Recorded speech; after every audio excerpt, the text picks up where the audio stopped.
गुरुर्ब्रह्मा गुरुर्विष्णू गुरुर्देव महेश्वरा सद्गुरु साक्षात परब्रह्म तस्मै श्री सद्गुरुवे नमः। जय जय रघुवीर समर्थ श्रीराम समर्थ। सद्गुरु चरणांना नतमस्तक होऊन आपण या शुभ्र सकाळच्या तेजोमय वातावरणामध्ये सर्वजण उपासना करूनच या श्रवणाला बसलेले आहात असं समजून आपण या निरूपणास सुरुवात करूया। समर्थांनी सांगितलंच आहे ना, धर्म जर केला ना तर आपण वाचू शकू, पण जर धर्म बुडाला तर त्या भक्ती मार्गाचा तरी काही फायदा आहे का?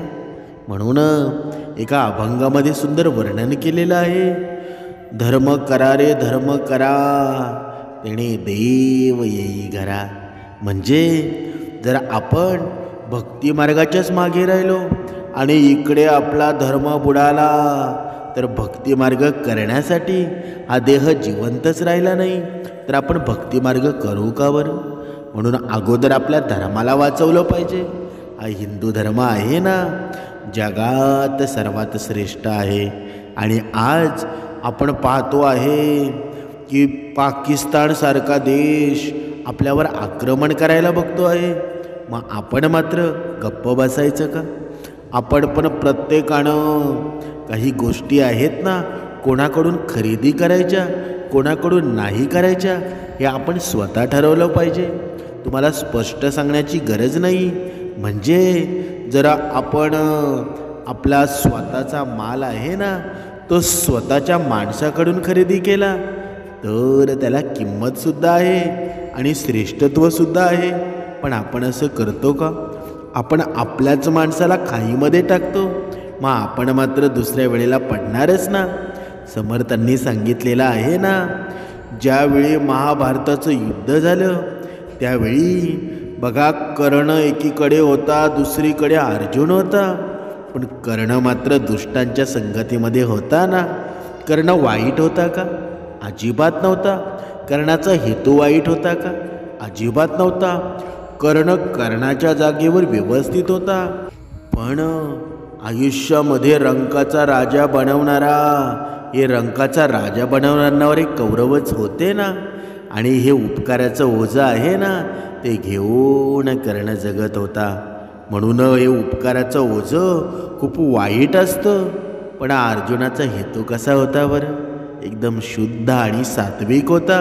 म्हणून अर्जुनाच्या सोबत स्वतः भगवंत गेला ना, आणि जर जिथे भगवंत असेल ना तिथे कधी पराजय होईल का बरं?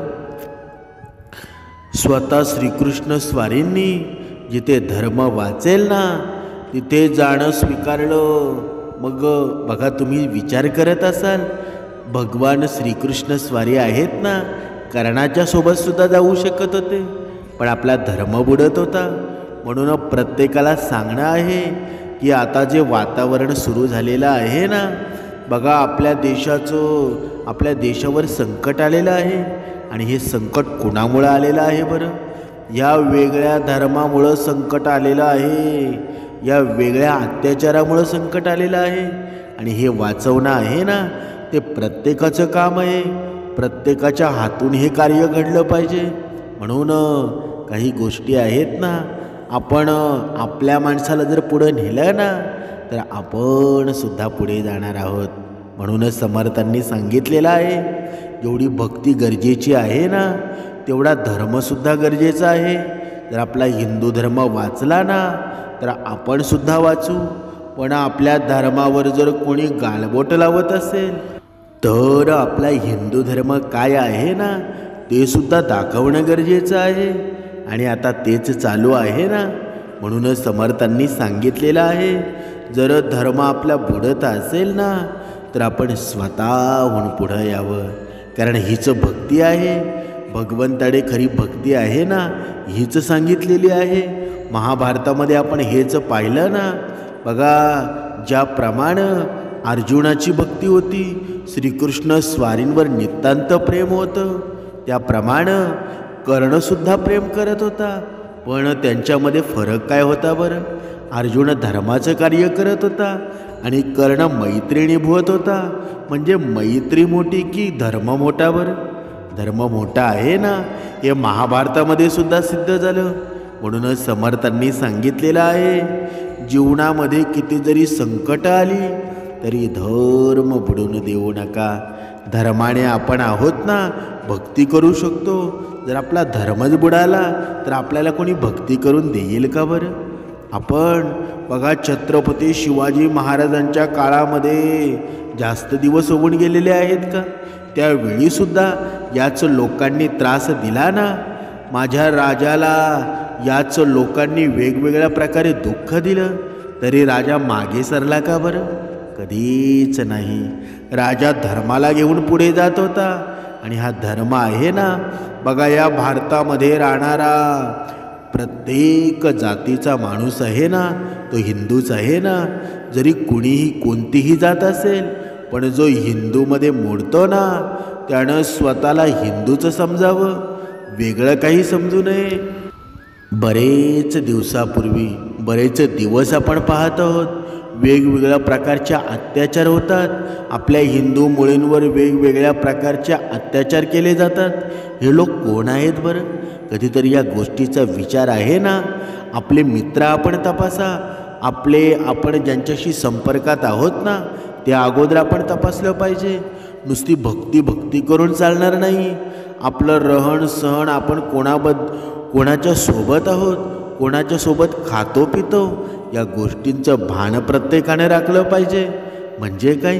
ही सुद्धा भक्तीच आहे ना. जर धर्म बुडाला तर आपली भक्तीसुद्धा बुडून जाईल.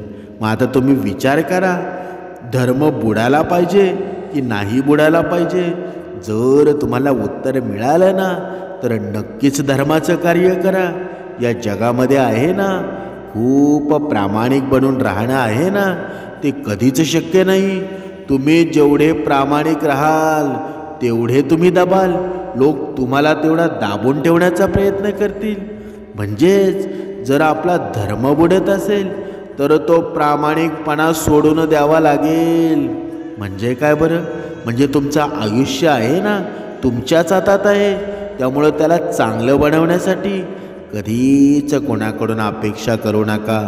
मग तो येईल आणि तो मला वाचवेल अशी अजिबात कोणाकडून संकल्पनासुद्धा करू नका, अपेक्षासुद्धा करू नका.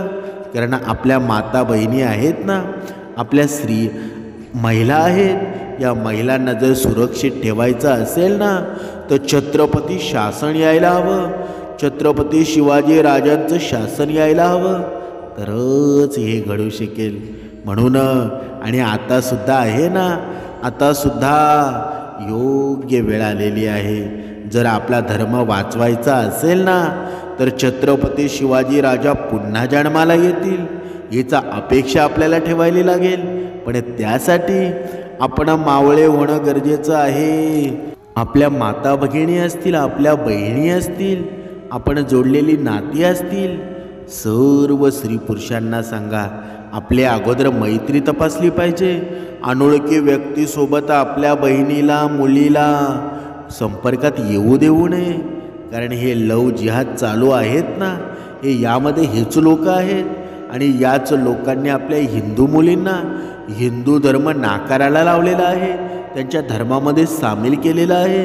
मग हे जर दरवेळेला जर चालत राहिलं ना, तर आपल्या हिंदू धर्मावर बघा दुःखाचं सावट निर्माण झाल्याशिवाय राहणार नाही. ही एवढी हसत घेण्याची वेळ नाही. तर इथे आपण प्रक्रिया सुरू करायला हवी. इथे आपण हिंमत ठेवून या पूर्ण शत्रूंचा नायनाट करायला हवा. जर गेलेला वेळ तुम्हाला त्रास देत असेल ना, तर त्या वेळेला विसरून जा आणि त्यावर विजय मिळवायला आपण गंभीर असायला हवं, आपण खंबीर असायला हवं. म्हणजे एकटं राहण्याचा आनंद घ्यायला शिका. कारण कोणीच नेहमी तुमच्याबरोबर कायम राहणार नाही. म्हणून आपले जे निर्णय आहेत ना, ते स्वतःने घ्यायला हवे. तुमच्या जवळची सगळ्यात मोठी दौलत म्हणजे तुमचा वेळ आहे.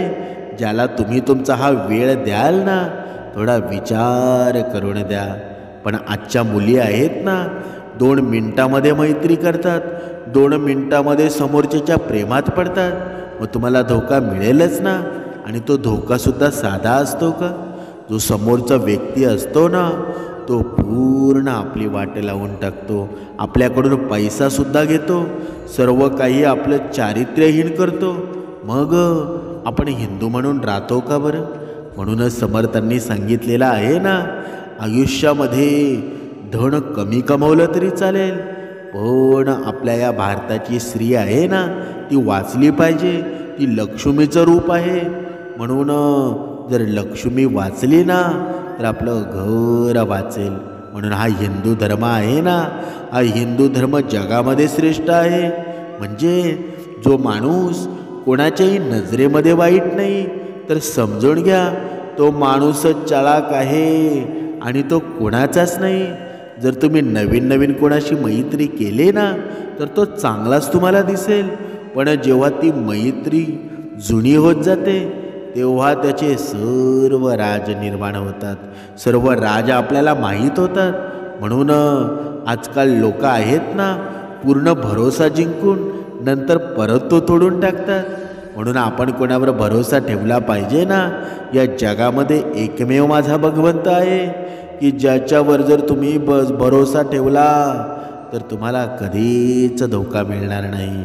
म्हणून समजूतदारपणा आहे ना, माणसाचं डोकं चालतं आणि असमंजस माणसाची जीभ चालते.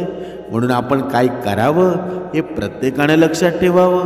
म्हणून आजच्या काळामध्ये स्वतः थोडं सांभाळून चला, कारण जागे जागेवर लोकांचे वाईट विचार पडलेले असतात. म्हणून हे वाईट विचार आहेत ना, हे धुळीमध्ये मिळवायचे असतील तर समर्थ विचार आणायला हवे, समर्थ विचार आपल्या जीवनामध्ये निर्माण करायला हवे. पण आपण करतो का बरं? कधीच करत नाही. जेव्हा नेहमी गप्प राहणारा माणूस असतो ना, तो चिडून ओरडायला लागतो, बोलायला लागतो, तेव्हा समजून घ्या की हद्द पार झालेली आहे.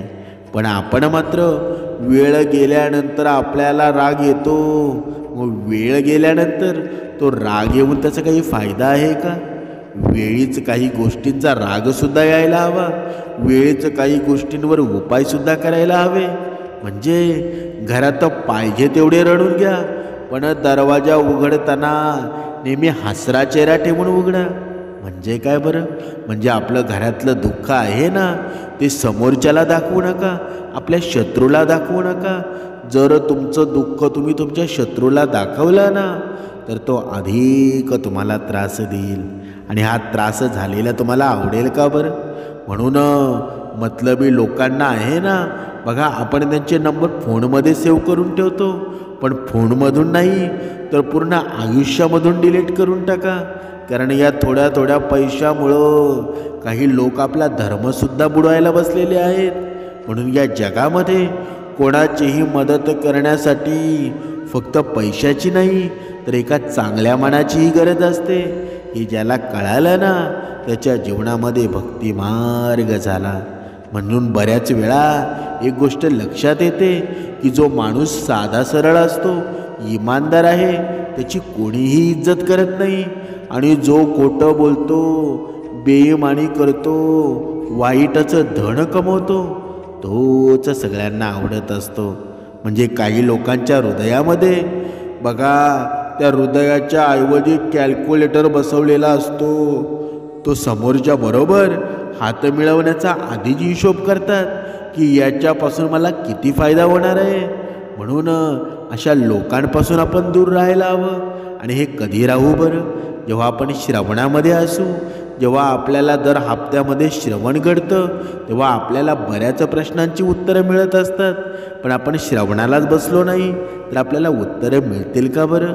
म्हणून एका खऱ्या बुद्धिमान व्यक्तीची ओळख आहे ना, ती हीच असते की त्याच्यामध्ये कधीही अभिमान अहंकार नसतो.